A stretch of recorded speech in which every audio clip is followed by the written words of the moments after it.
ఇదొక incident, sad incident. ఎందుకంటే 5గురు యువకులు చనిపోవడం జరిగింది.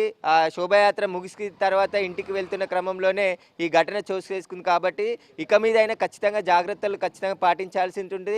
ఎలక్ట్రిసిటీ డిపార్ట్మెంట్ కూడా వర్షాకాలం ఉంది కాబట్టి ఎక్కడ వైర్లు తెగిపడుతున్నాయి, ఎక్కడ షార్ట్ సర్క్యూట్ ఉంటుంది, వాటికి సంబంధించి ఎప్పటికప్పుడు చూసుకుంటూ ఉండాలి. లేదంటే ముఖ్యంగా ఇలాంటి యాత్రలు కొనసాగే సందర్భంలో ఎలక్ట్రిసిటీ వాళ్ళు ఒక లైన్ ఎక్కడి నుంచి అయితే వెళ్తుందో అక్కడ ఈ ఈ హైట్ ఎంతవరకు ఉంటుంది, పైన వైర్లు ఎక్కడికి తాకుతాయి, వాటన్నిటికి సంబంధించిన మొత్తం చూసుకోవాలి. కానీ ఇక్కడ నిర్వాహకులు కూడా గమనించకపోవడంతోనే ఇది ఒక హడావుడిలా రాత్రి భారీ వర్షం కురుస్తుండడంతో ఇప్పటికీ కూడా ఇంకా వర్షం పడుతూనే ఉంది. వర్షం కురుస్తుండడంతో ఒక్కసారిగా ఇదంతా కూడా తీసుకొని వెళ్ళే ప్రయత్నంలో ఈ ఘటన చోటు చేసుకుంది. ప్రస్తుతం అయితే ఇక్కడ బస్తీలో అయితే తీవ్ర విషాదం నెలకొంది. అందరూ కూడా స్థానికులే ఉండడం, స్థానికుల్లో 5గురు చనిపోవడం, ఇంకో 4గురు గాయపడడం, వారు తీవ్ర పరిస్థితి విషమంగా ఉండడంతో బస్తీవాసులు అయితే ఒక్కసారిగా దాదాపు 3-4 గంటల పాటు ఎంతో ఘనంగా జరుపుకున్నటువంటి శ్రీకృష్ణ జన్మాష్టమి వేడుకలు ఇలా విషాదంతో ముగిశాయని చెప్పేసి కూడా ఆవేదన వ్యక్తం చేస్తున్నారు. చాలామంది ఎప్పుడు కూడా ఇలాంటి ఘటన జరగలేదు,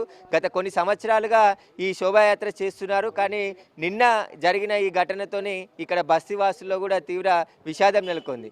అంటే రాత్రి హడావుడిగా ఈ ఘటన జరిగింది. రాత్రి 12-1 గంటలకి ఇది జరిగింది అంటున్నారు. అంటే 12 గంటలకే ముందే ఈ శోభాయాత్ర ముగిసిన తర్వాత దాదాపు కొద్ది దూరంలో ఉన్నటువంటి అక్కడ స్పాట్కి తీసుకెళ్తున్న క్రమంలోనే ఒక్కసారిగా ఈ ఘటన చోటు చేసుకుంది. పోలీసులు కూడా ఇక్కడికి వచ్చి మృతదేహాలను గాంధీ మార్చరికి తరలించారు. గాయపడ్డ వారిని ముందుగా ఒక స్థానికంగా ఉన్నటువంటి ప్రైవేట్ హాస్పిటల్ తీసుకెళ్లి ఆ తర్వాత వారి పరిస్థితి విషమంగా ఉండడంతో యశోద కామినేని హాస్పిటల్కి 4గురిని షిఫ్ట్ చేశారు. 4గురు ఒక అతను శ్రీనివాస్ ఉన్నాడు. ఈయన కేంద్ర మంత్రి కిషన్ రెడ్డి గన్మెన్గా పనిచేస్తున్నాడు. అతను కూడా గాయపడ్డాడు.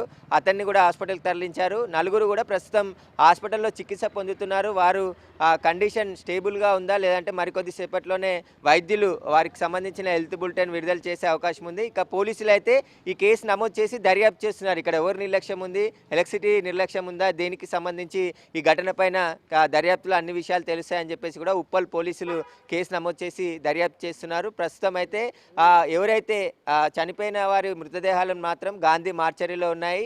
గాయపడ్డ వారు హాస్పిటల్లో చికిత్స పొందుతున్నారు. ఖచ్చితంగా ఏదో ఊరేగింపు జరిగితే స్థానిక పోలీసులు కూడా ఖచ్చితంగా ఉండాల్సి ఉంటుంది. ఆ రూట్ మ్యాప్ అంతా కూడా పరిశీలించాలి. ఎక్కడి నుండి వెళ్తారు, ఎక్కడి వరకు వస్తారు, అక్కడ ఏమైనా విద్యుత్ తీగలు ఉన్నాయా, వీళ్ళు తీసే రథం ఎంత హైట్ ఉంది, వాటికి సంబంధించి దాదాపు ఇది ఒక 10 ఫీట్లకు పైనే హైట్లో ఉంది. 10 ఫీట్లకు పైన హైట్లో ఉన్నప్పుడు ఆ వైర్లు ఏదైతే కనబడుతున్నాయో పైన కూడా దేవుడి చుట్టూ ఉన్నటువంటి మండపానికి సంబంధించి అది ఏదైతే ఇత్తడికి సంబంధించిన పదార్థం కావడంతో అది పైన వైర్లకు తాకడంతో ఒకసారిగా ఈ ఐరన్తో ఉన్నటువంటి రథానికి మొత్తం కరెంట్ షాక్ రావడం, ఆ తర్వాత దీన్ని పట్టుకున్న వాళ్ళంతా కూడా చెల్లాచెదురుగా పడిపోవడం జరిగింది. అయితే వీరంతా కూడా ఎక్కడి నుండి వెళ్తుంది, ఎక్కడి నుండి వస్తుంది అనే దానికి సంబంధించిన సమాచారం తెలుసుకొని ముందే ఒకవేళ ఎలక్ట్రిసిటీ డిపార్ట్మెంట్ ఈ వైర్లు తీసేసి ఉంటే ఈ ఘటన జరిగి ఉండేది కాదు అని చెప్తున్నారు. మనం ఇక్కడ చూడొచ్చు, చెప్పులు, షూజు అన్నీ కూడా చెల్లాచెదురుగా పడిపోయాయి. ఒక్కసారిగా ఏం జరిగిందో ఒక్కరికి కూడా అర్థం కాని పరిస్థితిలో పడిపోవడం జరిగింది.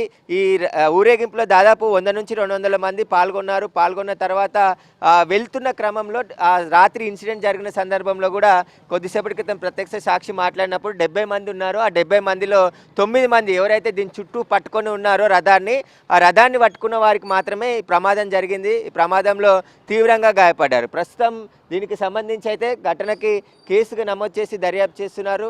అయితే ప్రస్తుతం దర్యాప్తులో అన్ని విషయాలు కూడా తెలిసే అంటున్నారు. మనం ఒకసారి ఈ ఎలక్ట్రిసిటీ వైర్లు చూస్తే ఇక్కడ ఎలక్ట్రిసిటీ వైరా అంటే పీవీసీ కేబుల్ ఉంది.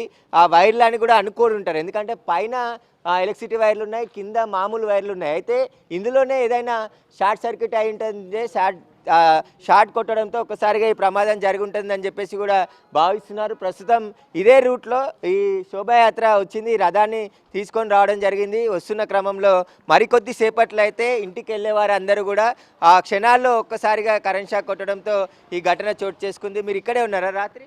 లేదన్న, నేను ఇప్పుడు వచ్చా, మార్నింగ్ చూసారు, నాకు ఇప్పుడే తెలుసు. అయితే అందరూ కూడా ఇప్పుడు విషయం తెలుసుకొని ఇక్కడికి వస్తున్నారు. రాత్రి జరిగిన సందర్భంలో కొందరే ఉన్నారు కాబట్టి ఎవరు చూడలేదు అని చెప్తున్నారు. ఇక్కడ ఉన్నవారు మాత్రమే ఇక్కడ ఈ ప్రమాదానికి సంబంధించి చూశారు. ఇక్కడ నుంచి ఈ శోభయాత్ర వచ్చింది. ఈ శోభయాత్రకు సంబంధించి ఈ జీప్ కూడా తీసుకొని వచ్చినట్టు తెలుస్తుంది. ప్రస్తుతం అయితే పోలీసులు కేసు నమోదు చేశారు. నమోదు చేసి దర్యాప్తు చేస్తున్నారు. మొత్తం 5గురు చనిపోయారు కాబట్టి వారికి సంబంధించిన మృతదేహాలను గాంధీ మార్చరికి తరలించారు. ఒక్కసారిగా అంటే ఎందుకంటే ప్రతి సంవత్సరం కృష్ణాష్టమి రోజే వేడుకలు జరుపుతారు. కానీ కృష్ణాష్టమి జరిగిన తర్వాత నిన్న జరిగింది. కృష్ణాష్టమి మొన్న జరిగింది. కానీ వీళ్ళు నిన్న ఈ రథయాత్ర తీశారు. ఈ రథాన్ని తీసుకువచ్చి ఊరేగింపుగా దాదాపు అంతా కంప్లీట్ అయిపోయిన తర్వాత ఇంటికి వెళ్ళే తరుణంలో ఈ ప్రమాదం చోటు చేసుకోవడంతో బస్తీవాసుల్లో అయితే తీవ్ర విషాదం నెలకొంది. మనం చూడొచ్చు ఇటు గ్యాస్ ఉంది. దీనికి సంబంధించి మొత్తం ఐరన్తో ఉన్నటువంటి ఈ రథం కాబట్టి వాళ్ళ బట్టలు కూడా ఇక్కడ చెల్లా చెదురుగా పడిపోయాయి. ఇక మన కన్నద్దాలు చూడొచ్చు.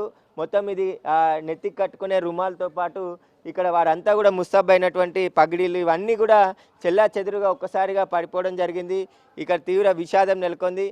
ఇప్పుడు రానున్నది వినాయక చవితి కాబట్టి ఖచ్చితంగా అధికారులు దీన్ని గుణపాఠంగా తీసుకొని ఖచ్చితంగా ఇలాంటి ఘటనలు మళ్ళీ జరగకుండా చూడాలని చెప్పేసి కూడా స్థానికులు చెప్తున్నారు. ప్రస్తుతం అయితే ఈ రామంతపూర్లో ఈ ఘటన జరిగిన దానికి సంబంధించి పోలీసులు కేసు నమోదు చేసి దర్యాప్తు చేస్తున్నారు. ఎవరి నిర్లక్ష్యం ఉంది, అసలు ఎలా ప్రమాదం జరిగింది, ఎలక్ట్రిసిటీ వైర్ ఎక్కడ తాకింది, దీనికి సంబంధించి పూర్తి వివరాలన్నీ కూడా